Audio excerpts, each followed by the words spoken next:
ಕೂಡ ಮಂಜುನಾಥ್ ಅವ್ರ ನಿಮಿತಿ ಅಲ್ಲಿ ಹೋದಾಗ ಕೂಡ ಹಂಚ್ಕೊಳ್ತಾ ಇದ್ರು, ಪಲ್ವಿಯರು ಹಂಚ್ಕೊಳ್ತಾ ಇದ್ರು, ಅಲ್ಲಿ ವಿಡಿಯೋಗಳನ್ನ ಶೇರ್ ಮಾಡ್ಕೊಳ್ತಾ ಇದ್ರು, ತುಂಬ ಖುಷಿ ಪಡ್ತಾ ಇದ್ರು ಅಂತ. ಇನ್ನೇನು ತುಂಬ ಖುಷಿ ಪಡ್ತಾ ತುಂಬ ಕಾಶ್ಮೀರ ತುಂಬ ಚೆನ್ನಾಗಿದೆ, ತುಂಬ ಸೌಂದರ್ಯ ತುಂಬ ಚೆನ್ನಾಗಿದೆ ಅಂತ ಹೇಳಿ. ಸೊ ಈ ಸಂದರ್ಭದಲ್ಲಿ ನಿಮ್ಮ ಜೊತೆ ಏನು ಹಂಚ್ಕೊಂಡ್ರು ಆ ಟೈಮಲ್ಲಿ? ಅವರು ಪ್ರತಿ ದಿನವನ್ನು ಒಂದೊಂದು ಪ್ಲೇಸ್ ನೋಡ್ಕೊಂಡು ಫೋನ್ ಮಾಡ್ತಿದ್ರು. ಇವತ್ತು ಹಿಂಗೆ ನೋಡ್ಕೊಂಬಂದೆ, ತುಂಬ ಚೆನ್ನಾಗಿದೆ, ಭಾಳ ಖುಷಿ ಆಯಿತು.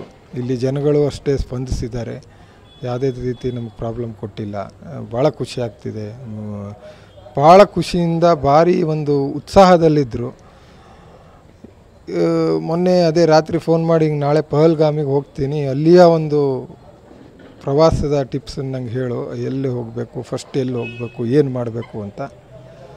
ಅದೇ ರೀತಿ ಮಾಡಿದ್ದಾರೆ. ಅದೇ ರೀತಿ ಆದಾಗ ಈ ಒಂದು ಘಟನೆ ಮಧ್ಯದಲ್ಲಿ ಆಗೋಗಿದೆ.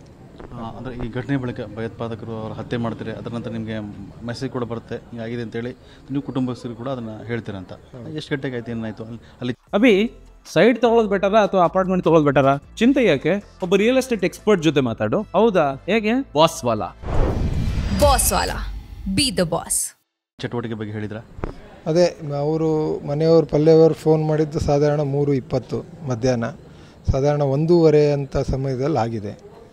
ಅದು ಅಲ್ಲಿಂದ ಕೆಳಗೆ ಕರ್ಕೊಂಬರೋಕ್ಕೆ ಸುಮಾರು 1 ಗಂಟೆ ಬೇಕು, ಬೇರೆ ಯಾವುದೇ ಮಾರ್ಗ ಇಲ್ಲ ಯಾರನ್ನೇ ಇವ್ಯಾಕ್ಯುಯೇಟ್ ಮಾಡಬೇಕು ಅಂತ. ಸಾಧಾರಣ ಅವರು ಕೆಳಗಡೆ ಬಂದು ಪಹಲ್ಗಾಮ್ ಅನ್ನುವಂಥ ಕೆಳಗಡೆ ಆಸ್ಪತ್ರೆಯಲ್ಲಿ, ಗೌರ್ಮೆಂಟ್ ಆಸ್ಪತ್ರೆಯಿಂದ ಫೋನ್ ಮಾಡಿದರು ಹಿಂಗಾಗಿದೆ ಅಂತ. ಆಮೇಲೆ ವಿಷಯ ತಿಳಿತು. ಮಂಜುನಾಥ್ ಅವ್ರ ವ್ಯಕ್ತಿತ್ವ ಹೇಗೆ? ಮಂಜುನಾಥ್ ಅವರು ಹೇಗಿದ್ದರು ನಿಮ್ಮ ಜೊತೆ ಎಲ್ಲ?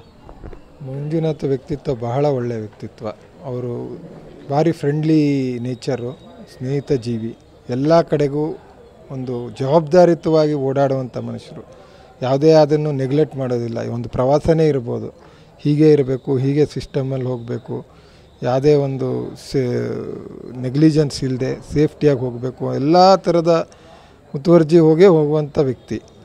ಅವರಿಗೆ ಹೀಗಾಯ್ತಲ್ಲ ಅನ್ನೋದು ಭಾಳ ವಿಷಾದ.